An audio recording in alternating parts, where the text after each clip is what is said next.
When I saw Ahsoka Episode 3, I was quite amused, and I'll explain. Of course, this is going to be a spoiler review, so if you haven't seen it, watch it, then come back and watch what I've got to say. Because it's an answer in an indirect way to the sequel trilogy.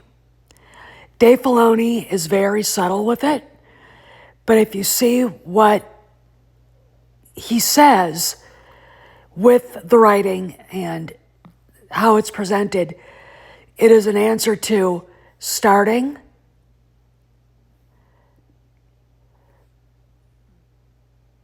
training, and training a Jedi. It is an answer to who can be a Jedi, and it is an answer to Spacewalk Leia, which were all problems with The Last Jedi because these were not George Lucas types of things that Rian Johnson did and was allowed to do because Kathleen Kennedy thought it was great. So let's talk about The Last Jedi. Now we know that problem with The Last Jedi is basically the story, what it did to Luke, turning him into a hobo and disloyal to his sister hobo. And the training of Rey. He doesn't train Rey. Rey, in fact, is so good at what she does, and she's perfect, she doesn't need training, especially from some old white man, okay? That's the issue here, okay? That's the problem with Rey in general, and it's the problem that people had with her. That's why they called her the Mary Sue, okay? And she is a Mary Sue, okay? Now you go into Ahsoka Episode 3, and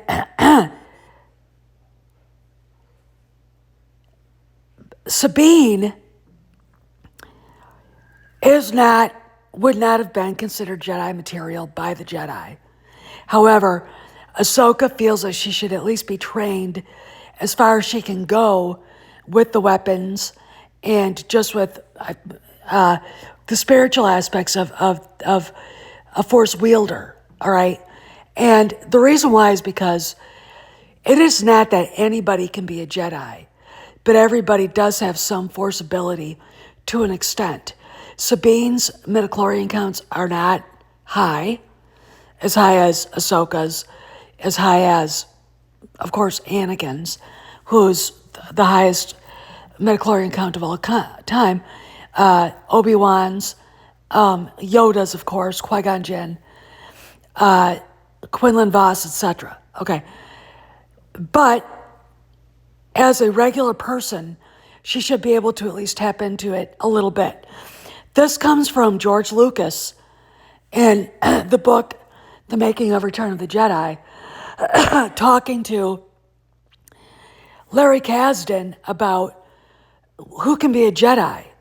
Because the Force and the midichlorians, and he didn't come up with the midichlorians here, but because the Force was part of every living being, that every sentient being does have an ability to tap into it a little bit at least. Not everybody can be a Jedi, but everybody does have some ability to connect with it, okay? That's what Dave Filoni is saying.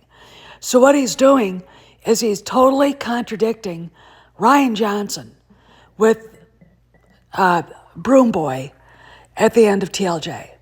He's totally contradicting Rey and her existence, okay? He's totally Filoni is contradicting some of the worst aspects of The Last Jedi and the sequel trilogy itself, okay? So let's talk about Leia Poppins. I've been basking in it for the last 30 minutes. My God, I feel like a seafront village after the Vikings have left. The time has come. Execute Order 66.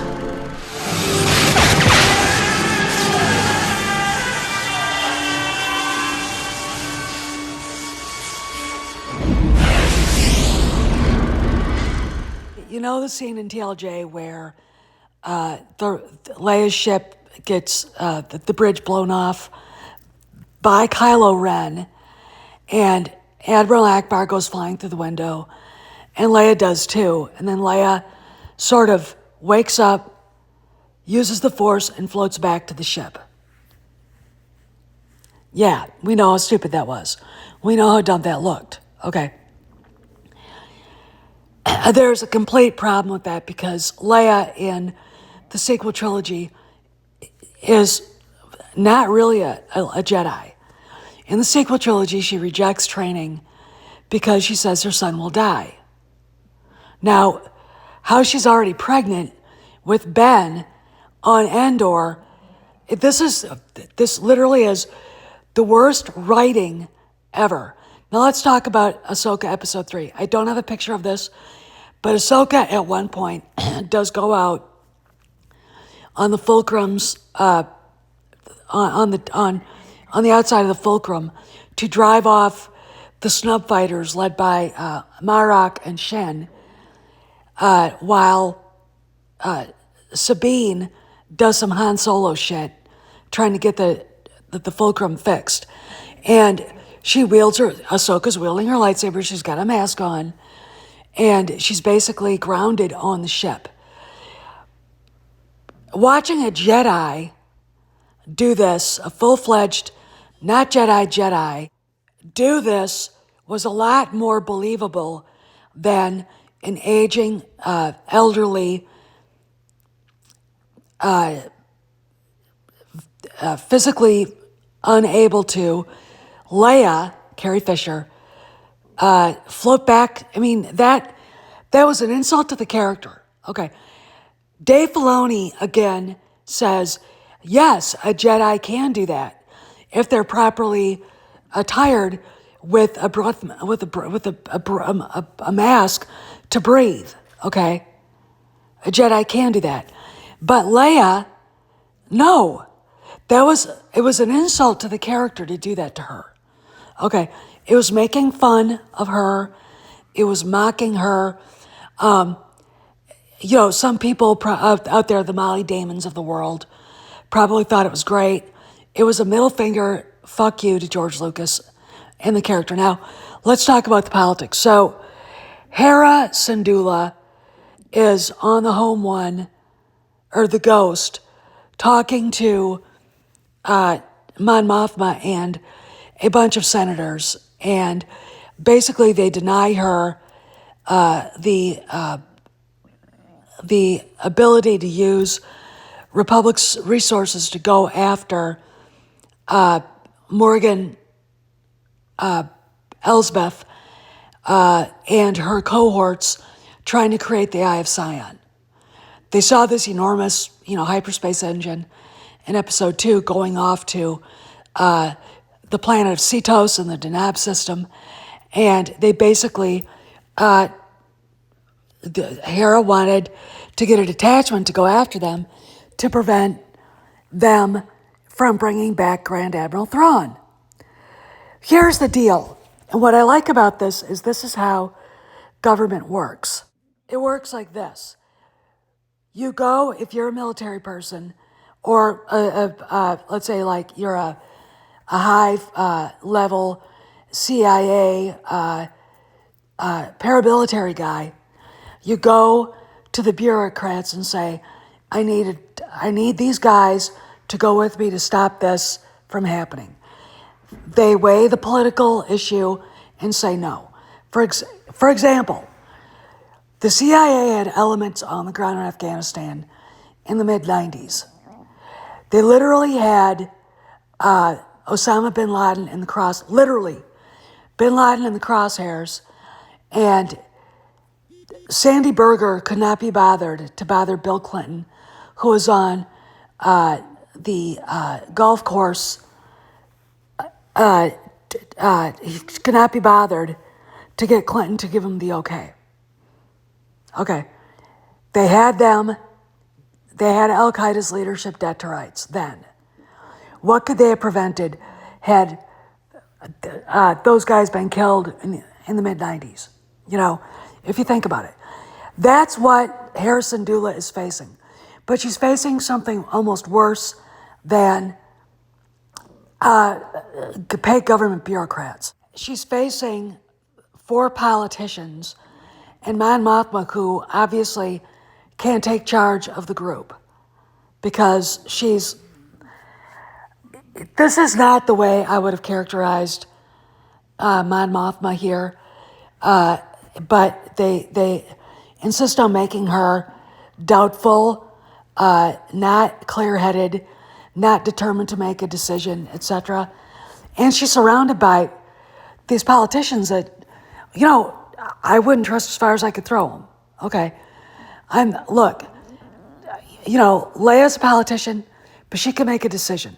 Okay, she could be like, if you take whoever you need, I give you free reign to take whoever you need, General. Go with God. Let's prevent this war. Leia would understand. Luke would understand. Han would just go and do it. I don't need a permission. I don't need your permission to go fix this problem. And that's the problem here. And that's the problem that the people that I mentioned, and Hera and Ahsoka, are going to have in convincing these guys that the return of Grand Admiral Thrawn is imminent. Okay. He's going to come. Okay. No matter what. That's what the story's about. As he comes back with Morgan Elsbeth and probably Ahsoka and Sabine and the rest of them in return. Okay, but with that other galaxy, we don't know. Maybe maybe Grand Admiral Thrawn is in the galaxy that turns to the sequel trilogy. Okay? We don't know. I don't know what Filoni has in mind, but I do know that he's got these people right here, these 3 or 4 senators and Mon Mothma, correct. Politicians don't make decisions well. Bureaucrats don't make decisions well because of the politics. They're afraid to. And that, again, is the problem in the show, and that's a real world problem too. So here's Fulcrum above. I'm not going to say this is actually from the 3rd episode. It's just a good photograph. I like it. The space battle was great. Shin's line to Morgan, "Congratulations, Morgan, you almost got him. Got them." Was, I thought, a good smart-ass response. Here's a negative, okay?